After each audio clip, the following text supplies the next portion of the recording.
Kepala Sekolah SMP 1 Ponorogo pungut sumbangan 1,6 juta rupiah per siswa, wali murid keberatan kalau beli mobil. Unggahan tentang rencana penarikan sumbangan sebesar 1,6 juta rupiah per siswa yang dilakukan SMPN 1 Ponorogo, Jawa Timur, viral di media sosial. Dalam dokumen rencana penggunaan anggaran, sumbangan 288 siswa kelas 7 SMPN 1 Ponorogo digunakan untuk pembelian alat musik senilai Rp94.080.000, mobil senilai Rp265 juta dan 34 unit komputer sebesar Rp195.500.000.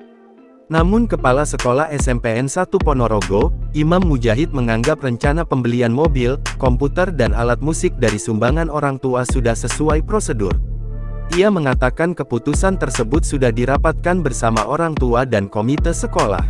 Salah satu wali murid siswa SMPN 1 berinisial P mengaku keberatan bila sumbangan para orang tua siswa digunakan untuk membeli mobil. Lain halnya bila sumbangan itu digunakan untuk membeli komputer dan alat musik yang bisa digunakan siswa. Untuk itu, P berharap kebijakan itu dikaji ulang. Terlebih saat rapat dengan komite tidak semua orang tua menyetujui usulan pengadaan mobil. Sementara itu Imam, Kepala Sekolah SMPN 1 Ponorogo menyebut saat rapat pihaknya sudah mendatangkan aparat penegak hukum untuk memberikan sambutan. Ia juga menegaskan sumbangan itu bersifat sukarela.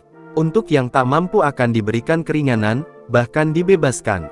Soal pembelian mobil, Imam mengatakan kendaraan itu untuk mengantar anak-anak mengikuti perlombaan di berbagai lokasi.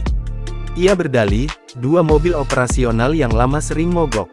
Sementara itu dikutip dari Tribun Jatim, ada 2 mobil milik sekolah yang terparkir yakni mobil Mitsubishi Maven yang akan diremajakan, serta mobil Isuzu Elflong.